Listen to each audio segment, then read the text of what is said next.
یہ روزہ جیسے کہ قرآن کریم نے ارشاد فرمایا یا ایھا الذین آمنوا کتب علیکم الصیام کما کتب علی الذین من قبلکم لعلکم تتقون. کس لیے روزہ رکھایا جا رہا ہے اس کا مقصد قرآن بیان کر رہا ہے کہ ایمان والو تم پر بھی روزے فرض کیے گئے. یا ایھا الذین آمنوا کتب علیکم الصیام کما کتب علی الذین من قبلکم. جس طرح تم سے پچھلی جو امتیں ہیں تم سے پہلے جو آ کے گئے دنیا میں ان پر بھی روزے فرض کیے گئے تھے.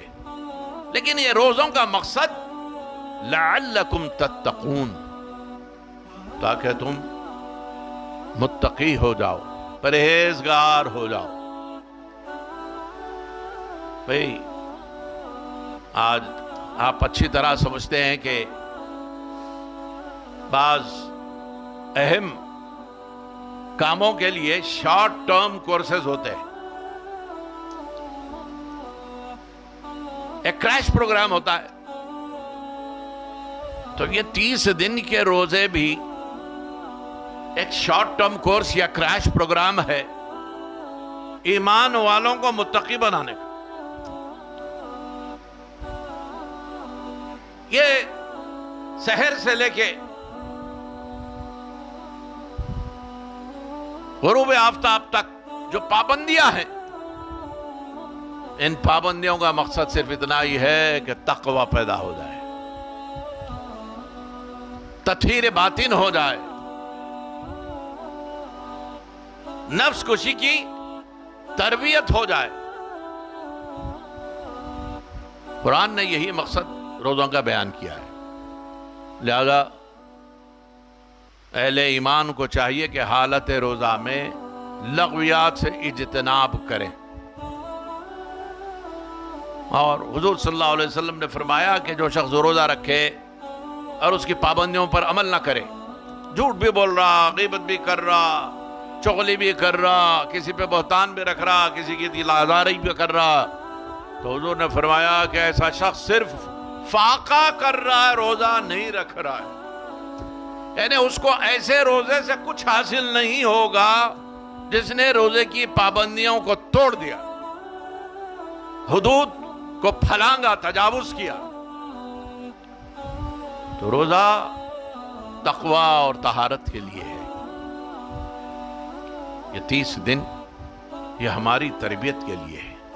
یہاں تک ارشاد ہوا کہ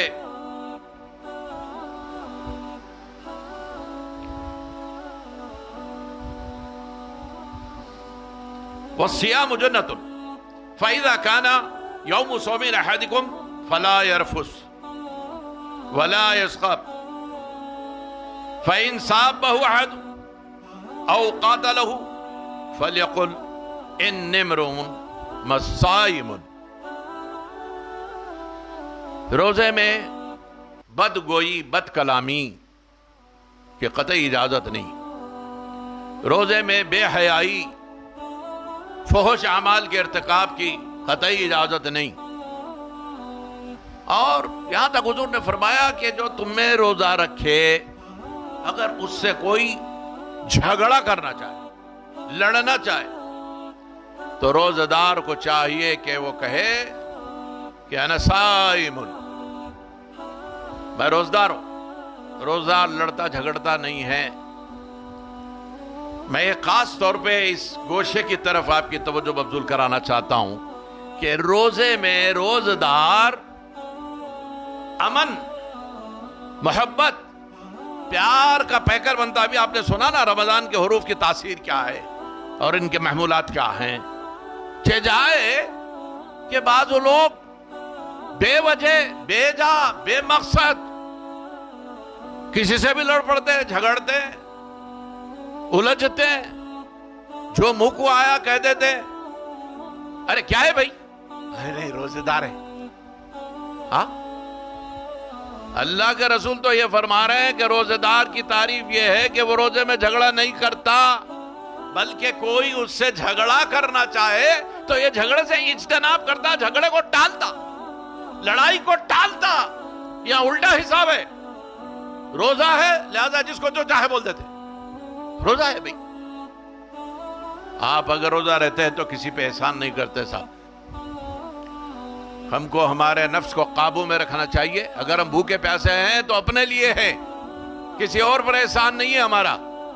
لیکن عام طور پہ دیکھا جاتا ہے کہ حالت روزہ میں لوگ الجھتے ہیں, جھگڑتے ہیں, جس کو جو چاہے کہہ دیا. اللہ کے رسول صلی اللہ علیہ وسلم نے سختی سے منع کیا. یہ جو حدیث شریف میں نے آپ کو سنائی بخاری شریف کی حدیث ہے. اللہ کے پیارے رسول نے منع کیا ہے ایسی باتوں سے کہ حالت روزہ میں کوئی الجھے, جھگڑا کرے, لڑائی کرے. یہ روزہ دار کو زیب نہیں دیتا, بلکہ اگر کوئی اس پہ لڑائی مسلط بھی کرنا چاہے تو اس لڑائی کو وہ ٹالے اور صاف یہ کہہ دے کہ میں روزہ دار ہوں, میں لڑنے جھگڑنے والا نہیں. تو یہ ماہ رمضان کے روزوں کی برکتیں, فضیلتیں ہیں. اور سبحان اللہ, جب اللہ نے یہ فرمایا ہے کہ میں اس کی جزا دوں گا, میں اس کا اجر دوں گا, میں اس کا بدلہ دوں گا, تو ہم کو امید رکھنی چاہیے کہ اللہ اپنے کرم سے وہ سب کچھ نوازے گا جس کی شاید کبھی ہم نے سوچ بھی نہ کی ہو, گمان بھی نہ ذہن میں گزرا ہوگا. اللہ تعالیٰ اپنے کرم سے وہ رحمتیں, وہ برکتیں اور وہ انعامات سے نوازے گا. اللہ پاک ہم سب کے رمضان شریف میں روزوں کو قبول فرمائے.